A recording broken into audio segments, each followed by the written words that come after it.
Сәлеметсіздер ме, Серке сайтының көрермендері? Бүгін біз студиямызға жазушы Бейбіт Қойшыбайды шақырып отырмыз. Беке, біз бүгін мынау 19 ғасырдың басында болған саяси қуғын-сүргін жылдары туралы сөйлеспекшіміз. Сіздің ойыңызша осы саяси қуғын-сүргін жылдарының мерзімін қай аралықтар арқылы алса болады? Жалпы саяси қуғын-сүргін шындап келген уақытта Қазан төңкеріс келгеннен басталды ғой, біздің өлкеге келгеннен басталды. Бірақ енді белгілі мерзім, мына Алашорданы қудалаған кезден бастап айтамыз, әдетте Алашордашылардың алғашқы толқыны 28 жыл тұтқындалды, 28-29 жылы тұтқындалып, алғашқы толқын 30 жылы көктемде Мәскеуде соттады. Міне сол алғашқы толқын, сол кезден айтқан белгілі нақты мерзім болатын шығар. Сол бірінші толқыны сол 2 рет соттады ғой біздің. Бірінші 44 адамды бір, одан кейін тағы 30 шақты адам жер аударды. Сол 30 жылғы сот, 31 жылғы соттар сол алғашқы толқын. Одан кейінгі белгілі үлкен террор жылдары. Репрессияның белгілі кезеңдері осы. Ал жалпы біздің таптық идеология бұл аса жайлы болған жоқ. Біздің халқымызға жалпы барлық жерде жайлы болған жоқ. Өйткені ағайындарды ағайынға жау қылды. Таптық негізде жаулық көбейді ғой.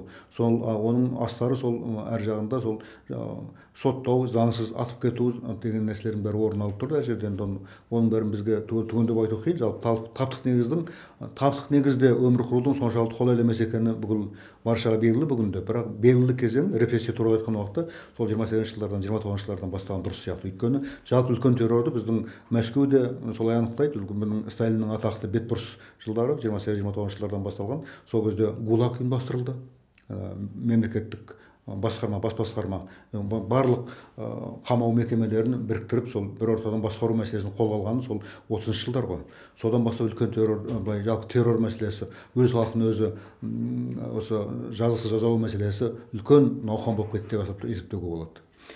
Оның ішіндегі үлкен террор шынында 37-38 жыл. Осы жылдар аралығында Қазақстанна қанша адам атылды? Бұның жалпы бұл туралы мәлімет бар ма нақты?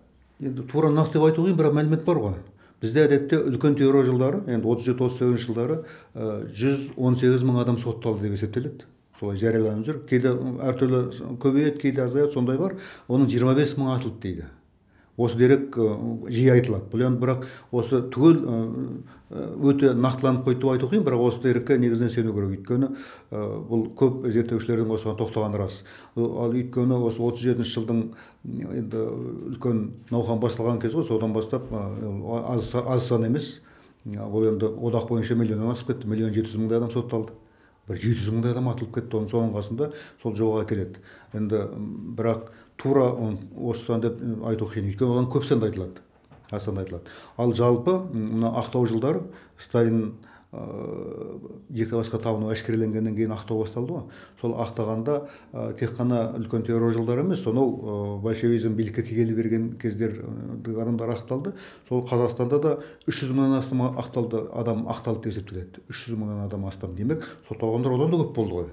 Ол кеңестің тұсында әртүрлі науқандар кезінде ұжымдастыру, тағы басқа біздің кәмпескелеу дегендердің соның бәрінде жаппай соттап жатты ғой. Соның бәрінің жазықсыз әртүрлі ұйымдар әшкереленіп жатты. Соның ішінде жазықсыз кеткендер деп осындай ондай цифр бар. Бірақ бұл жерде бір нәрсені айту керек, кейде мына шын мәнінде қылмыстыларды соған қосылып кеткен болу ғажап емес. Сондықтан бұның бәрі осы тура осылай болды деп айту қиын. Дегенмен жалпы бұл өте қиын болғаны, халыққа жазықсыз жандарын жапа шеккен, әсіресе саяси жаламенен жапа шеккендері көп екені рас. Жалпы бұл репрессияның негізінде не жатты? Бұл жаңағы сіз айтып отырғандай жаңағы таптық көзқарасқа келіспеушілік, осы нәрсе болды ма, әлде бұның басқа да себептері бар ма?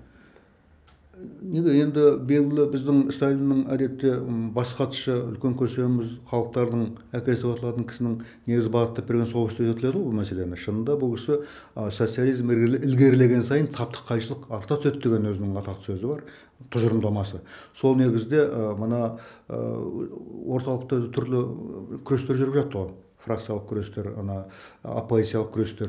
Соның негізінде үлкен соттаулар жоғарыда жүріп жатты. Сол салқын төменге қарай кетіп жатты. Содан кейін ақыры біздің әйгілі 37 жылғы ақпан наурыз пленумы болды орталық комитеттің.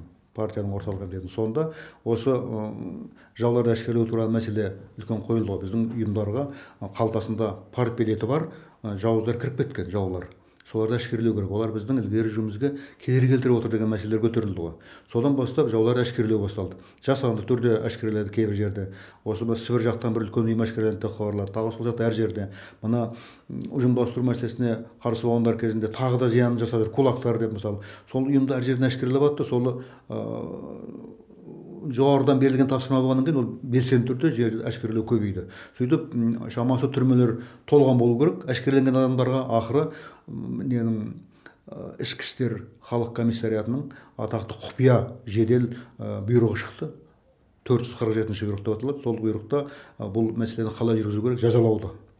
Ұсталған халық жауларын, енді ол кезде сол халыққа, партияға қарсы, советке қарсы күштер деп есептейді ғой, әртүрлі кулактар, тағы да зиянкес элементтер, соның бәрі диверсанттар, содан кейін әртүрлі тыңшылар, шпиондар дегенде соларды жазалау 5 тамыздан басталсын, 4 ай бойы, 4 айдың ішінде сол жүргізілсін деп сонда тапсырма берген. Қалай ету керек оны, қалай соттау керек, қай жерде не істеу керек деген бәрін бұйрықта өте үлкен бұйрық. Соның ішінде ашып жазылған. Содан кейін сол бұйрықта тапсырмалар берілген. Ол категорияға бөлінген бе? Бөлінген, екі категория. Атылмайтын адамдар деген. Бөлінген 2 категория. Бірінші категория, екінші категория. Бірінші категориясы атуға жататындары, екінші категориясы ұзақ мерзімге соттау. Мерзімін көрсеткен 8 жылдан 10 жылға дейін соттау деп. Содан кейін ол берген әр облысқа тапсырма береді. Біздің республикаға да тапсырма берген, облыстарына да. Оның бәрі енді сол бойынша лимит қой енді. Сол бойынша сол жазалауларын жүргізу керек еді.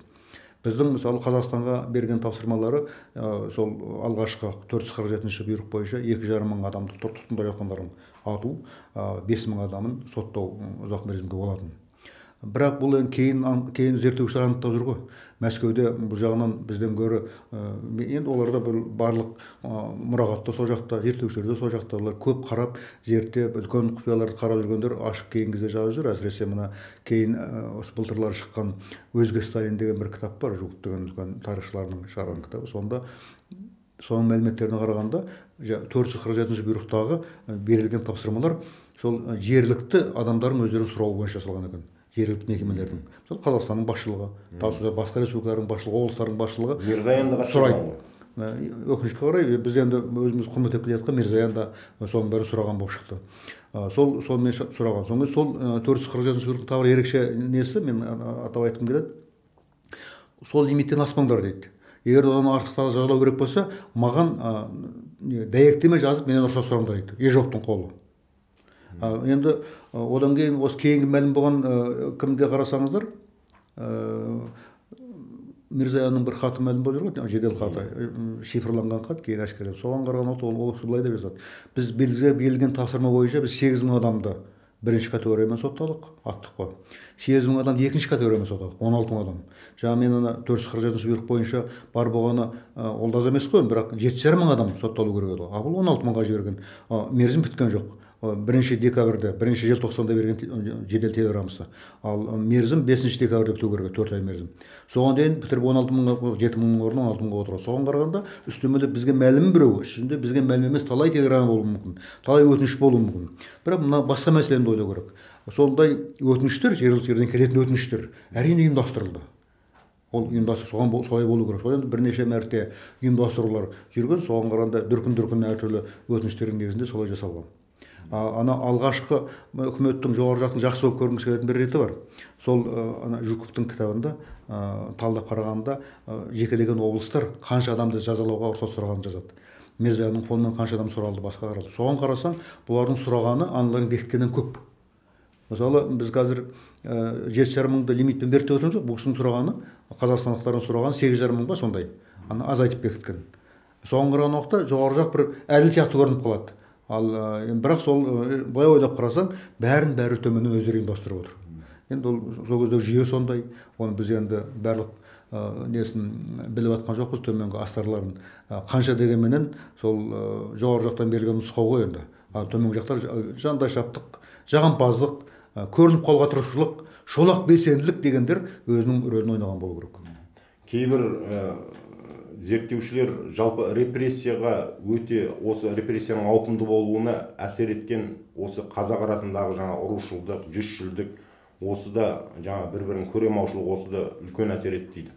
Бұл қаншалықты негізді осы пікір? Енді оны мен тура басып айта алмаймын. Мен өз басым оны соншалықты бір шешімді бір үлкен рөл атқарды деп ойламаймын. Өйткені ол болу керек, болуы мүмкін. Пенде ғой енді. Ол жауласады, бірінің үстінен бірі бірдеңені көрсетеді дегенде жоқ нәрсені айтады, оны айтып та жүр ғой, жазып та жүр. Ондай болған болу керек, сөз жоқ. Бірақ мына үлкен тапсырма орындалып тұрғанда ондайды пайдаланған болу ғажап емес. Жаулық жасайды, басқа қылады. Бірақ тура сол тек ұрылық тұрғыдан сөйтті деген өз басым, оған дәлел көрген жоқпын мен, өз басым кездестірген жоқпын. Осы мына бәлен ұрудың адамын құртайық немесе бірдеңе қылайық деген. Ол енді солай реттеліп қалған шығар. Кейінгі анализ жасап жүргендер, талдама жасап жүргендер солай тауып жүрген шығар. Бірақ сол кезде солай келіспеген-ау. Мен өз басым соны оған нақты кездестірген жоқпын ондай дәлелді. Мен бәрін көрдім деп айта алмаймын, бірақ өзіміз зерттеп жүрген, қарап жүргендерімде осы мына бәленшегі жүздің немесе бәленше ұрудың адамы соталды дегенді мен нақты көрсеткен нәрсені көрген жоқ.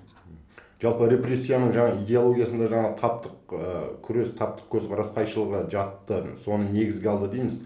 Ал осы тұрғыдан қарасақ, мысалға алашордашыларды мысалға жаңа буржуазиялық көзқарастағы адамдар деп жаңа сотталды. Ал одан бергі мысалға Тұрар Рысқұлов, әйтпесе Сәкен Сейфуллиннің топтары, мысалға олар о бастан алашордашылар сияқты емес, о бастан жаңа совет үкіметін қолдаған, жалпы коммунизмді, совет үкіметін жырлаған, Сталин жырлаған адамдар. Бұлар неге мысалға атылып кетті? Осы туралы не айтуға болады жалпы? Менің ойымша бұл жерде сол Тұрар Рысқұловты мына жалпы Қазақстан бойынша ұйымдасқан Жапон менен немістің тыңшыларының контрреволюциялық ұйымының басшысы ретінде соттады ғой. Тағы сол сияқты Тұрармен мысалы кезінде бір ауыз бола алмаған басқа қайраткерлер бәрі сонда сол ұйымға кірген сияқты болды. Басынан бірге күресіп жүрген сияқты болды. Сондықтан бұл қолдау ұйымдастырылған нәрсе. Бірақ неге сол Тұрарды және басқалар сондай совет үкіметіне атсалысқан орнатқан адамдар соттады деген келетін болсақ, оның меніңше көз ашық адамдардың құтылғысы келді ғой деймін. Өйткені шындап келген уақытта бұл біздің большевик идеология о бастан өзі мына әлемдік революцияны аңсап келгендер еді ғой.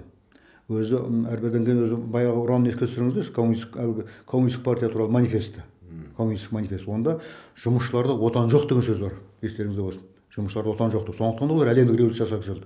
Ал енді әлемдік революция бола алмайтыны белгілі болғаннан кейін, тым болмаса бұрынғы империяның орнында сол бір енді ұлтқа, руға бірдеңеге бөлінбейтін бір халық жасап шығарысы келді. Ол енді бір қарағанда идеологиялық тұрғыдан келтірді. Түрі ұлттық, мазмұны социалистік, пролетарлық деген. Енді оған ойлы азаматтар әрине кедергі келтіретін еді. Қанша біздің таптық тұрғыдан совет үкіметін орнатуға тырысты дегенменен, қанша дегенмен тапшыл болғанменен Тұрарда, Сәкенде, басқа тапшыл жігіттердің бәрі халықтың жанын жинады, халықтың азаматтары ғой, халқым ел болсын дегендер. Оны сол біздің жоғары басшылық қаламады ғой деп ойлаймын. Ал енді ол кездегі егерде өздері қалаған осы империяның тұсында орыс тілінің негізінде бір үлкен орыс халқын ғана жасаймыз деген өздерінің көзқарастары болғандықтан, онда сол тұрғыда өзінің ұлтын дамытқым келеді деген адамдардан құтылу бұларға қажет болған сияқты. Енді менің жобам.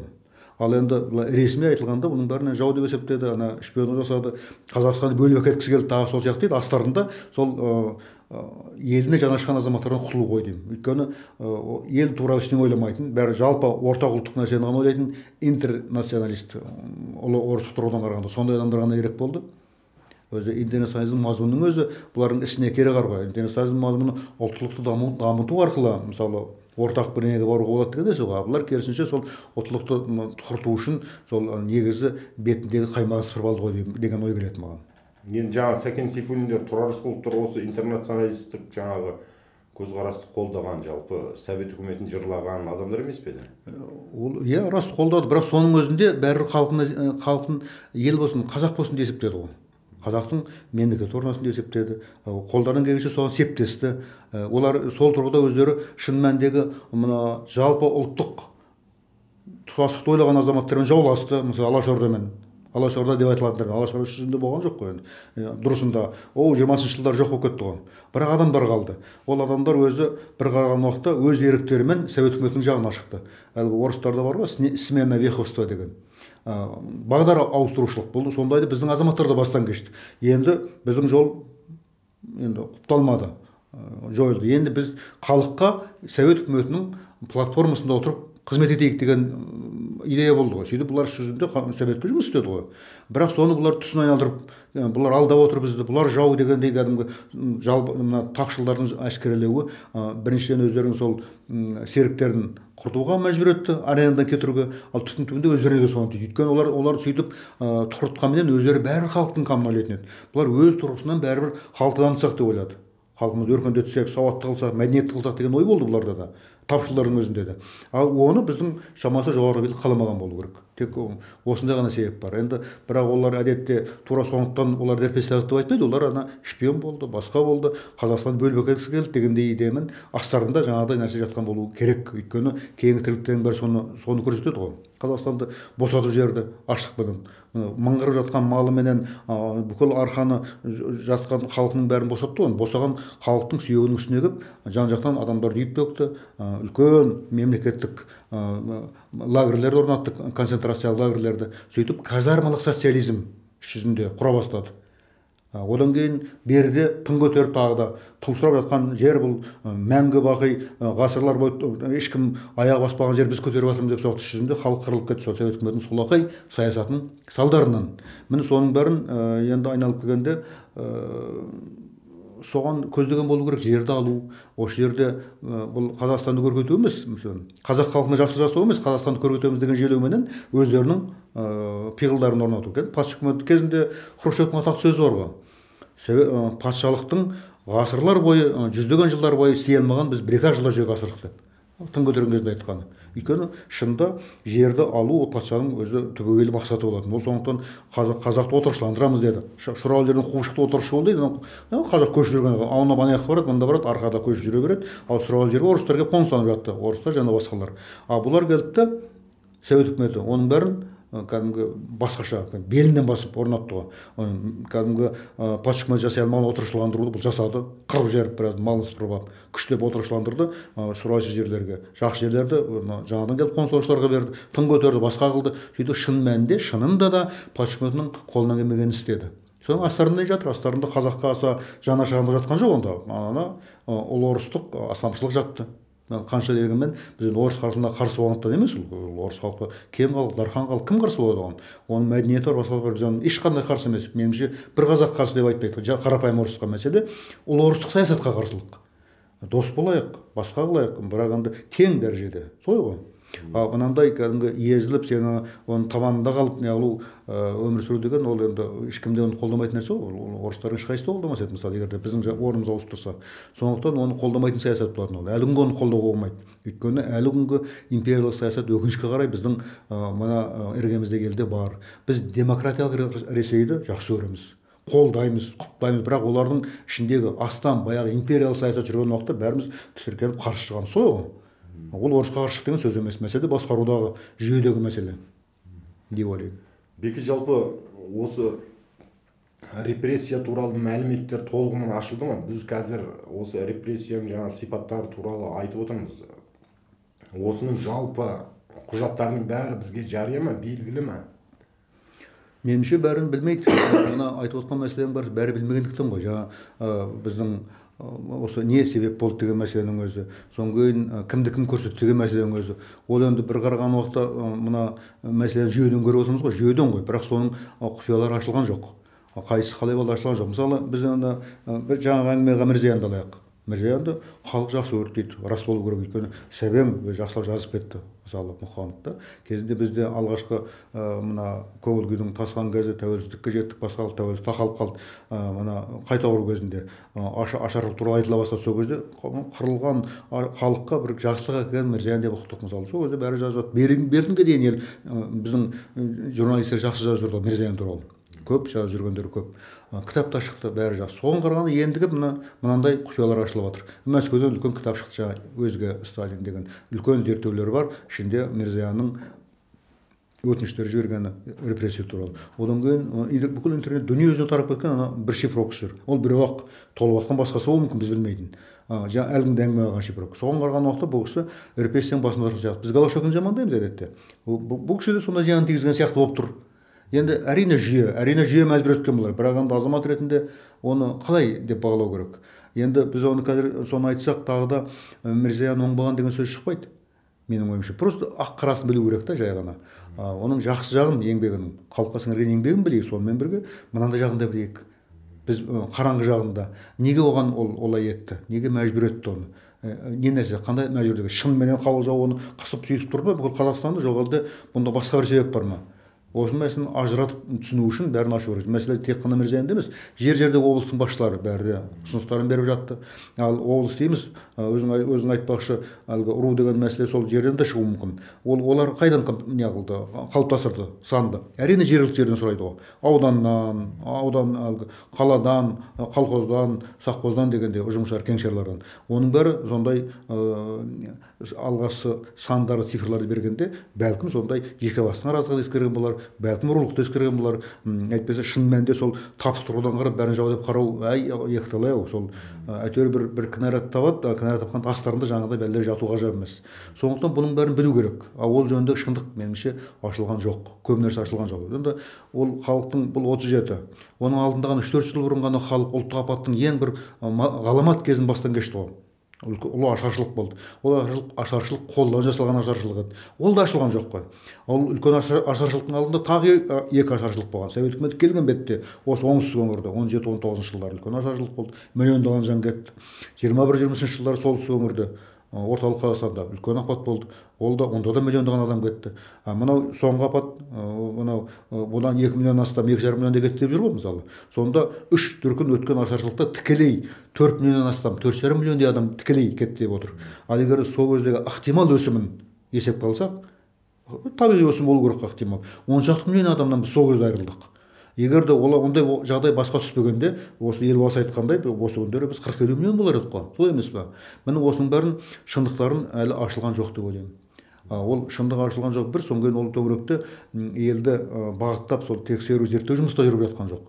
Ол әйтпесе, жалпы біз атуын айтамыз, жалпы цифрларын, ғалымдардың берген цифрын айтып жүрміз ғой. Бірақ оны шындап келген уақытта нақтылау болады ғой, қай ауылдан қанша кетті, кімдер кетті дегендей. Қазақ ол оп-оңай. Қазақ шежірешіл халық, өзі өрім бұтағын біледі. Қай атадан қанша адам ашықта кетті, басқа түгенде алуына болар еді. Сөйтіп түгендесе, ол әлдеқайда деректі, нақты мағлұмат болар еді, мысалы, ашаршылықтың құрбандарын есептеуге. Ол өйткені осы кезде біз келіп аңғарамыз, мына интернетте де болып жатыр, сенен ашықта бәлен адам кетті дейсің. Кәне ол қайда жатыр? Қай жерге көмілген деп соғатындар бар. Ал шашылып қалды сүйектер. Ол бір жағынан сүйек таппауың да мүмкін. Табылмайды да, өйткені осы көтерілгелі берді 1,5 ғана көп жер ашылған жоқ қой. Ал сонда түгендеудің әдісі жаңағыдай шежіремен түгендеу. Оны істеу керек. Өйткені мына осы күні біз мына еврейлерді айтамыз ғой. Еврейлер қоңыр індетті 6 миллион кетті дейді, оған күдік келтіретіндер де бар, бірақ көп кеткені рас болу керек. Олар өзінің ана тарихи отан деп жүретін ауылында үлкен музей бар, Яд Вашем деген, есім және жат, қазақшалағанда да. Жат және есім. Сонда сол ана қоңыр індетте фашизмнің салдарынан кеткен еврейлердің ат жөндерін түгел емес, 2 миллиондайын ашып дейді. Соның бәрін музейде деректері бар, ашық болған, соңғы әртүрлі әртістермен кино беріп отыратын көрді, сол тәрбиелік мәні зор ғой. Соны істеп отыр. Міне бізге сондай мәселені бізге де көтеру керек. Ылғи айтамыз, болмай жүр ғой, тағы да реткенге айтып отырмын. Сондайды бізге істесек, көтерсек, халықты тәрбиелеуге үлкен оң әсер етер еді. Халықты бірлікке апаруға әсер етер еді. Өйткені біздің арамыздағы халық қырылып қалған кейін бізге соншалықты халық сырттан келді ғой. Олар халықтың тарихын білген жоқ, білмейді де. Сол егерде осы күні қарапайым нәрсе білуге болады ғой. Біздің де отанымыз, біз де бәлен ғасырдан бері осында отырамыз, бәлен жылдан бері. Сондықтан сен қазақ тілінің керек не деген нәрсені айтады ғой мысалы. Ал іс жүзінде олар осы жерге келгенде қазақтың сүйегін келіп өзінің жаңа өмір орнатуға кіріскенін білсе, бір содан кейін өзінің бір қазақтың тілін, мәдениетін, тағы басқа барлық экономикасын бәрін дәстүрлі экономиканың шектелуіне жанама түрде болса себеп болған ата бабасынан келу арқылы сезінсе, ол кішкене тарихи әділеттілік дегенге кішкене былай өзінің ықыласы орнайтын болса, ол ойлар еді ғой. Осы бірінші кезекте қазақтың тарихи мүддесін қалпына келтіру керек қой. Қазақты көтеру арқылы біз де дұрыс боламыз ғой. Бұл біздің ортақ мемлекетімізде отырмыз. Демек, бірінші бұл жердің тарихи иесінің шектелген тарихи өздерінің құқықтарын қалпына келтірейік деп атсалысар еді ғой деп ойлаймын да. Оны істеудің әдісі тарихпен тәрбиелеу. Осы қарапайым халықты кәдімгі азалы қасірет тарихпен тәрбиелеп, осындай болған деген нәрсемен тәрбиелесе, ол халық тек қана бірлікке апарады деп ойлаймын. Біз халқымыз бір тату деп атамыз, оның бәрі рас қой. Бірақ соны биіктете түсудің әдісі тарихпен тәрбиелеу. Мына тарих мынандай болған, сондықтан да былай болған деген мәселені. Сонда біздің арамызда халықтың ешқайсысына қарсылық тумас еді. Мемлекеттік тіл орнына баяғыда келер еді. Ол мемлекеттік тілді орнына келтіру үшін міндетті түрде бәрін қазақша сайрап жіберу не емес қой, шарт емес. Мәселе соны ұғынып мойындауында ғой. Егер олар қазақ тілі, бұл осы мемлекеттің тілі, оны біз білуіміз керек десе, өздері ақ біледі. Көп сөздің керегі жоқ. Мемлекеттік мекемен қарым-қатынас жасау үшін бір 100 сөз, 200 сөз емін-еркін, 50-60 сөз қазақпен амандасып кетуге жетеді. Соған бармайтындар бар ғой. Оның бәрін былай өз еркімен мойындап, шынында мойындап, тек қана осы біздің еліміз осы білуіміз керек десе, баяғыда біліп алады, ақша төкпей-ақ біліп алады. Мәселе сол негізгі мәселені істемеуде, тәрбиеленбеуімізде біздің идеологиялық дұрыс бағытымыздың, бағдарымыздың жоқтығынан ғой. Егер соның бәрін ойластырсақ, ол меніңше болар еді. Қазір енді ең арзан ашаршылық дегенін айтып кеттім ғой, айыпты тағы да айтайын. Ашаршылыққа әдегенде тәуелсіздіктің кезінде алғаш жылында халықтың ықыласы жақсы болды. Біздің жоғарғы кеңес комиссия құрған. Комиссияда сол 31-30 жылғы реформаны тексеру мәселесі қойды. Көптеген ғалымдар кірді. Şimdi осы күнгі біздің жетекші ғалымдардың біразы сонда болды. Олар қорытынды шығарды. Сол коллективизация жылдары, ұжымдастыру жылдары халық көп қырылды ғой, соның салдарынан. Сонда қазақ халқына геноцид жасалды деп. Геноцид. Ол батыл тұжырым ғой. Ол 92 жылы жасалған нәрсе. Сөйтіп оны біздің екі газет жариялады. Сол кездегі екі партиялық газет, егемен менен Қазправда. Ал бірақ билік оны қолдаған жоқ. Сол комиссияның шешімі түрінде қалды. Бірақ биліктің бір ғана істегені 31 мамырды ашаршылық құрбандарын еске алу күні деп белгілеген, әлі есімде, 92 жылы. Сол 92 жылдан 97-ге дейін бірде-бір рет ресми аталып өткен жоқ. Неге? Себебі ашаршылық десе, ана Кремльге қарсы келіп қаламыз, арамызда орысқа қарсы келіп қаламыз деген санада бірдеңе тұрып қалған, құлдық психология, содан бара алған жоқ, менің ойымша. Ал іс жүзінде біздің арамызда орыстарға не кінәсі бар? Мәселе режимде ғой. Ал бүгінгі қасымыздағы демократиялық Россияның қандай кінәсі бар? Ол кешегі империяның әсері несі ғой, ісі ғой. Сонда солай деп ажыратып қарап, халықты сол неде тәрбиелеп, дәстүрдің орнына тек үндемемен шұғылдандық. Ақыры 97 жыл ғана 31 мамыр саяси қуғын-сүргін құрбандарын атап өту еске алу күні ретінде белгіленгенге ғана ептеп айта бастады. Негізінен бірақ репрессия айтамыз. Ашаршылықта айтылмайды, аздап қана айтылады. Ашаршылық совет үнделмей келді ғой. Біздің әділет өз тарапынан бір конференциялар өткізді. Біз ашаршылықтың аяқталған 75 жыл болғанда бір үлкен конференция өткізгенбіз. Ана сталинизм репрессияланған Қазақстан деген конференция өткіздік. Соның бәрінде соны айтып жаттық, мысалы. Қоғамдық ұйым, оған ешкім қарап та жатқан жоқ, бірақ өткізіп жинап жаттық. Ал ең арқысы сондай жиындарымызға біздің жергілікті өзіміздің қазақы басылымдардың келмегеніне мен қайран қалдым ғой. Жазбайды да, келмейді де. Ал есесіне кеше былтыр президент аштықтың 80 жылын атап өтеміз деген оқиды. Дүрілдетіп бәрі жазып жатыр. Бір жағынан жақсы болды. Ол құлдық психология. Әлі күнге аяқ қараймын деген сөз. Анаң кісі айтып еді, бәрі дыбырлап, жазып, былай қыбырлап сөйтіп қалды. Ана ресми конференцияларда өтті, тағы бірдеңелер болды. Ол жақсы бір жағынан. Жақсы да. Екінші жағынан енді соны жалғастыра беру керек қой. Соны дамыта беру керек. Бекет, жалпы енді сіз осы нәубет жылдары туралы көптеген зерттеулер жаздыңыз, көптеген жаңа кітаптар жаздыңыз. Жалпы осындай саяси қуғын-сүргін жылдары қайталануы мүмкін бе? Мұны айтып отырған себебім, кей кезде айтады жаңағы жаман айтпай жақсы жоқ деген сияқты, жалпы тарих қайталанып отырады. Осындай нәрсе қайтадан келуі мүмкін бе? Осындай бір өте үлкен адамзатқа, жалпы қазаққа осындай нәубет әкелген осындай бір саясаттың келуі мүмкін деп ойлайсыз ба? Қайталануы мүмкін бе? Мен Құдай сақтасын, меніңше ол мүмкін емес. Өйткені қазір басқа кезең ғой. Қазір шүкір ақпараттық шектеу жоқ, кеңістік бар, демократиялық құндылықты елдің бір не екенін елдің бәрі түсінді. Ол тура сол кезең қайтып келу мүмкін емес. бірақ біздің арамызда өкінішке қарай сол шындықты айтуға тырысушылық, бірдеңені былай жаба бүркеп жүруге тырысушылық, содан кейін қолдап бір сын айтқандарды қудалаушылық, содан кейін шындап келген уақытта бір жеке басқа тануды бір дәріптеушілік деген мәселелер көбейіп бара жатыр ғой. Ол біздің елбасының тарихи рөлін кім мойындамайды, елдің бәрі біледі ғой. Бірақ соны былай дабыралатып айтып тек қана оны жеке басқа тануға дейін апаруға өкінішке қарай сондай сипат байқалып қалады. міне осы жақсы емес, өйткені бұл кейбір шындықтардың бүркемеленуіне апарып соғады. Оның орнына біз нағыз демократиялық құндылықты насихаттауымыз керек қой. Әділдік нәрсе, әр нәрсені әділ айту керек. Үкімет кемшіліксіз емес қой, кемшілігін айту керек. Сол емес пе?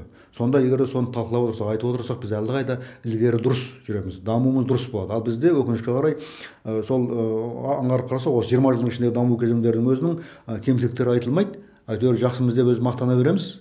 Бір жағынан енді жақсы жағы бар ғой, ол рас. Бірақ енді кезінде жіберген кемшіліктерді талдап отыру жоқ. Сол тұрғыдан қараған уақытта біз кішкене осы өзіміздің қоғамдық өмірімізде бір кемшіліктер бар ау, бір дұрыс сабақ алмадық ау өткендегі тоталитарлық кезеңнен деп ойлаймын. Өйткені қайткенде жоғарыға жағыну деген ықылас қазір де бар. Ол дұрыс емес. Ол енді меніңше оған елбасыға да ол жақсылық әпермейді. Біз елбасына жақсылық жасап отқан жоқпыз ол арқылы. Керісінше өмірімізді нақты ақты ақ, қарақты қара деп арқылы не бізге кедергі келтіреді, соны айтып ілгері дамуға тырысу арқылы біз елбасына да, үкіметке де, халқымызға да жақсы көмектесеміз деп ойлаймын. Рахмет Беке, әңгімеңізге.